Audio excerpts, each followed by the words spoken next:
Hi Scorpio! Welcome po sa ating channel at ito ay inyong daily Gabay Tarot reading for October 3, 2024. Please be reminded kung naka-resonate kayo, comment down. Kung hindi kayo naka-resonate, ibigay niyo po sa iba kasi channel reading po ito. This is for you Scorpio ngayong October 3, 2024.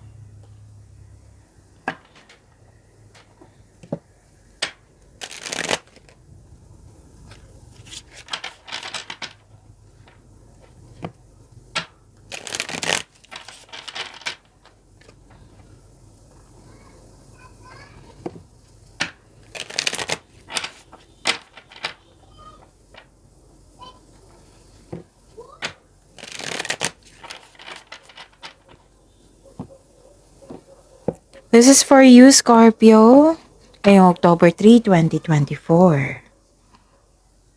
Maraming salamat po sa inyong patuloy na suporta at maraming salamat din po sa mga hindi nag-skip ng ads. Gamitin ang reading na ito bilang gabay lamang sa mga hindi pa nag-subscribe. Subscribe na po kayo at click bell notification para malaman nyo na may bago tayong video. Para sa mga gusto magpa-reading po, may lumabas dyan sa screen nyo ngayon. Panoorin nyo po at sundin ang instruction. Calling the attention sa mga suki ko dito na Scorpio. Open na po inyong Monthly Gabay Tarot reading for October 2024. May 6 months from now reading tayo at love life reading po. So message me Scorpio for schedule. Maraming salamat po. Spirits Guide, mga ganap po para kay Scorpio ngayong October 3, 2024. I need 3 cards po.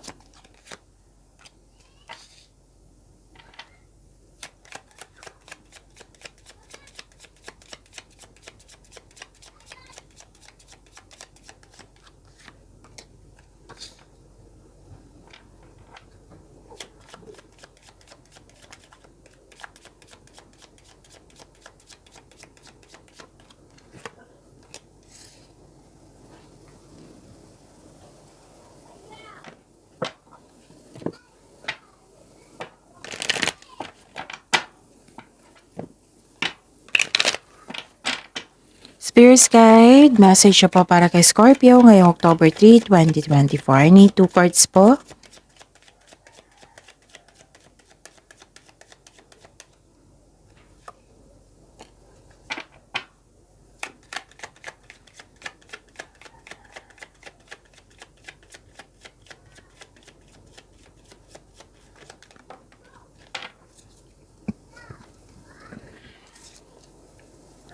Okay, Scorpio, ngayong October 3, 2024. Stop overthinking, Scorpio. Kasi hindi to nakatulong sa iyo eh. So alam natin na overthinking can steal our happiness and opportunities, right? So stop overthinking, stop overanalyzing. Okay? So how to stop overthinking? Oh, panoorin. Yung paulit-ulit na lang yung iniisip nyo na problema, bigyan nyo po ng solusyon. Kung hindi nyo po kaya, bigyan nyo po ng, what I meant is, change the channel. Okay? And research kayo sa Google ngayon. Kung ano yung process ng mindfulness skills. Kasi isa din sa dahilan yan na mawala yung overthinking na yan. Mas stop yung overthinking na yan. And, yung palagi kong ginagawa, time for reflection. Kasi nandyan yung pahinga, spiritual awakening, solusyon, sa inyong problema, sagot sa inyong mga katanungan, ma-re-energize kayo, right? So, tapos nakita ko rin dito na spiritual awakening, realization, self-assessment, basta marami pang iba. So, i-research din yan, time for reflection. Okay? And, yun. Para ma-stop na yung overthinking na yan. Nakikita ko dito na may concern kayo sa isang tao na mataas yung ego, na hindi makausap or matigas ang ulo, mahirap kausap or sobrang stricto. May nakita rin ako ditong, anong tawag dito? Labas-pasok kayo sa isang malaking building. Marami kayong ginagawa ngayon. At nakita ko rin dito na pwede din na gusto mo mapag-isa para makapag-isip ng mabuti, para makapag-re-energize, para sa pagbalik mo na may solusyon na. Okay na yung energy, productive, magiging productive ka na sa iyong mga gawain. Pwede din nagkaroon ng separation. Pwedeng literal na separation, pwedeng separation of responsibility, separation ng mga may ganap na ganyan, separations, regarding sa career and money, ganon. Pwede din na kailangan mong lumabas. Oo, yung palagi kong example na kailangan mong lumabas para mag-abroad, para sa future ng family mo. Nakikita ko dito na magkakaroon ng long distance relationship, ganon. Okay. May nalaman kayong totoong intensyon ng isang tao. Kasi malakas ang inyong intuition. Yes. Scorpio. Nakikita ko rin dito na may parating po na malaking pera. Okay, pwedeng check ito or malaking pera which is expected nyo po ito. May matanggap kayong news or information. Okay? So, ang mensahe para kay Scorpio, believe in the impossible, believe in miracles, and adjustments are required. Oh, para magkasundo, para magiging okay lahat. Kung nahihirapan ka, kailangan ng adjustment yan eh. So, yun. Para magkasundo or magiging okay na. Or, nagbigay ka ng pasensya sa isang tao na mataas ang ego. Okay? Spirit's Guide, ano po yung energy ni Scorpio ngayong October 3, 2024?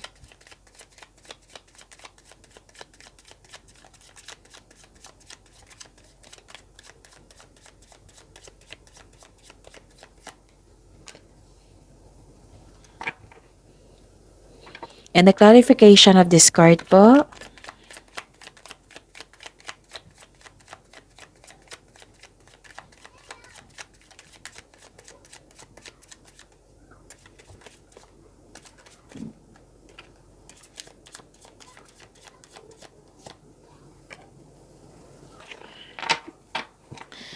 Okay, this is to remind you, daily reminder po ito.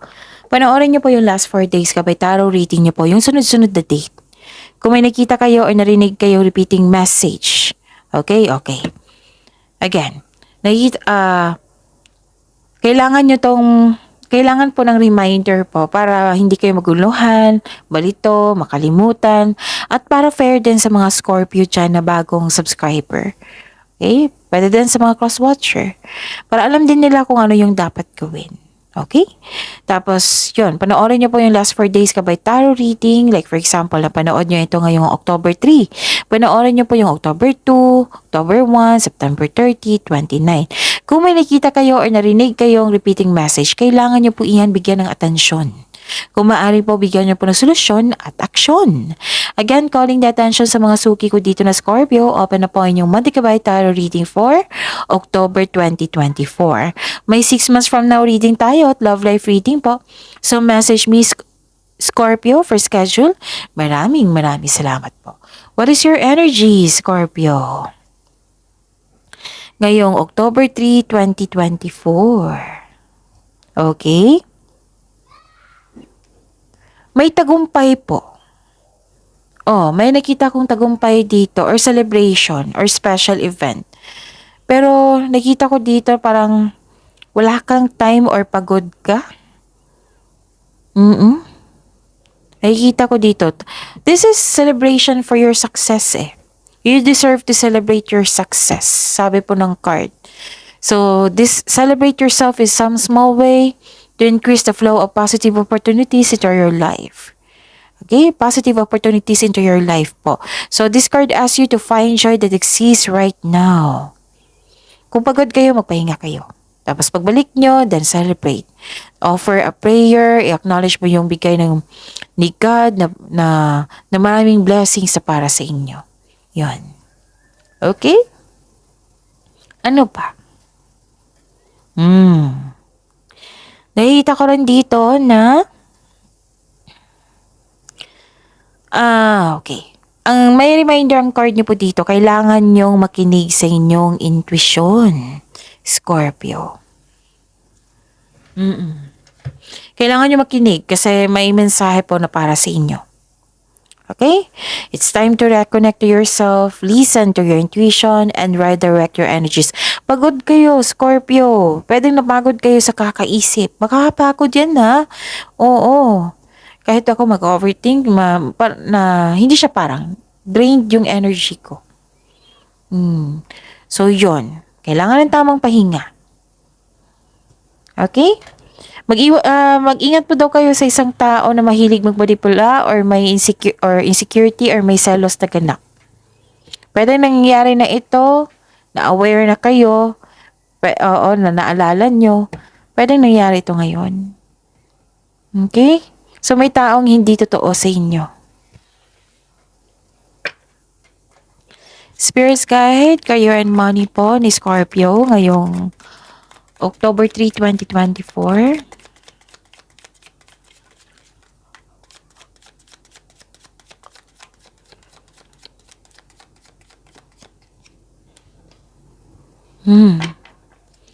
And the clarification po.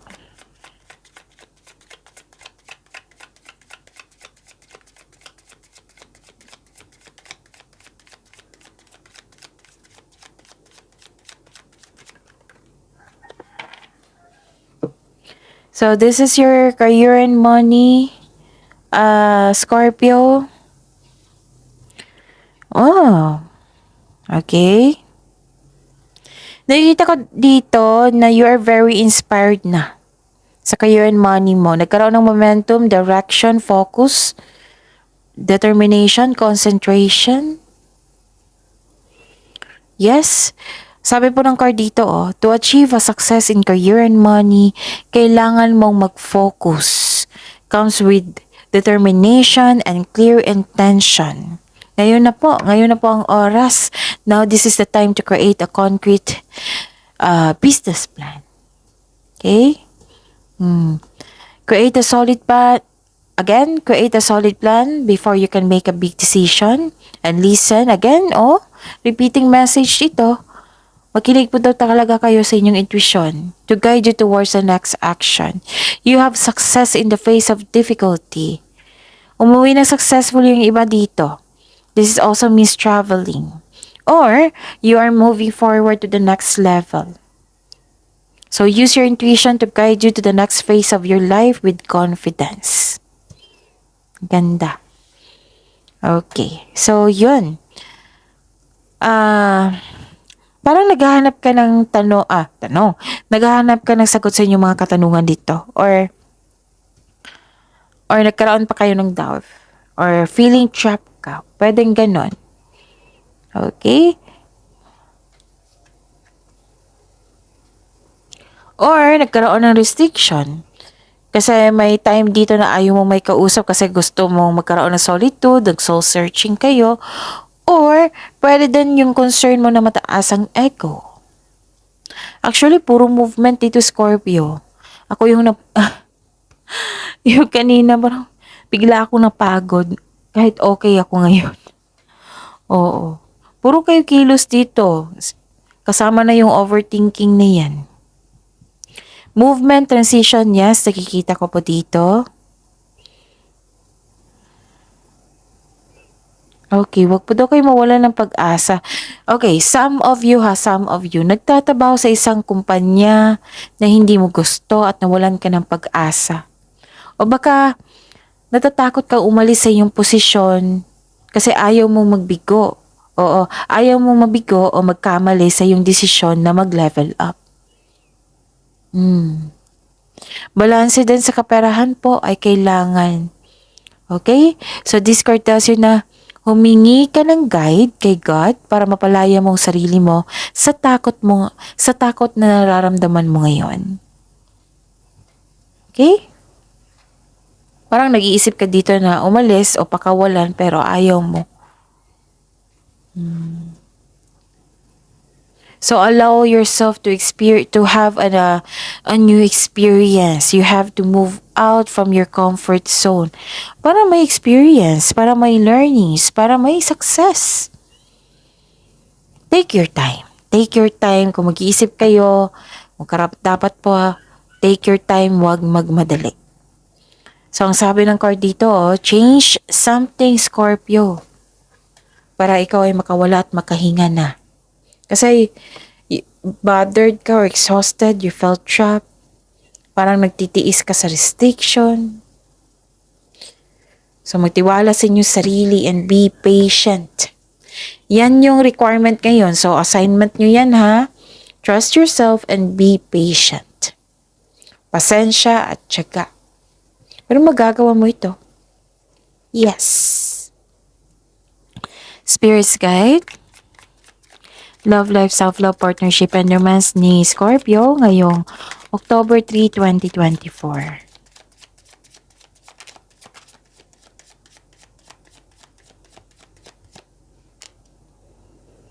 And the clarification of this card po.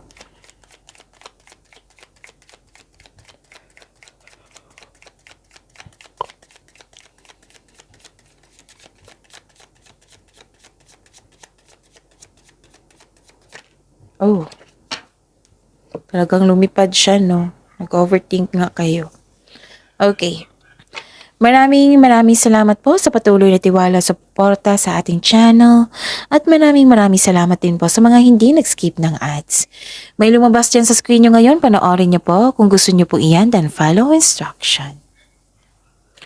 Okay, so kamusta ang love life ni Scorpio? Self-love, partnership, and romance. Wow, this is expansion and growth. Sa mga single dyan, listen. You've met someone exciting through friends or sa mga activities. So sa mga KJ dyan, oo, kailangan mo din lumabas. Pero syempre, kasama mo yung mga genuine friends nyo. 'Di ba? Kasi mamimit mo yung stranger So kailangan ng hindi naman to chaperon kasi may parang event or yung reunion or meeting ng grupo ng tao tapos mamimit mo siya.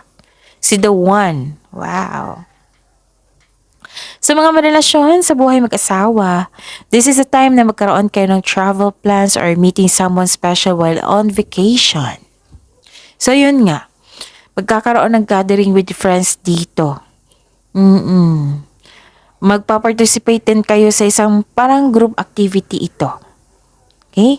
May magaganap ng pagsalo-salo, reunion, gano'n. Ang ganda. Makikita mo na ang bunga ng iyong pagsisikap. Kung may plano ka na, this is the time. Dalawang card na nagsabi dito nag-go signal. Ginagawan mo na ng action ang matagal mo ng plano for your growth. May posibilidad talaga na travel po.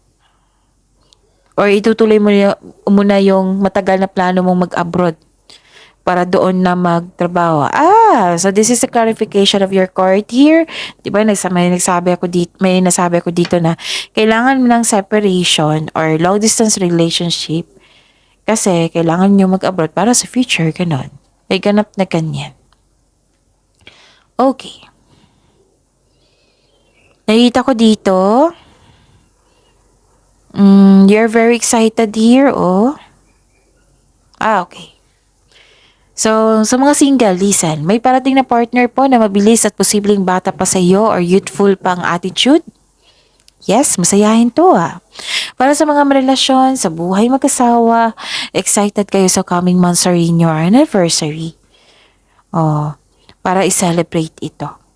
Pwede din may ganap na celebration dyan, like for example, itong promotion nyo, ganun. Na-appreciate nyo ang inyong transformation ngayon dahil marami kayong natutunan sa inyong naranasan na pagsubok sa nakaraan.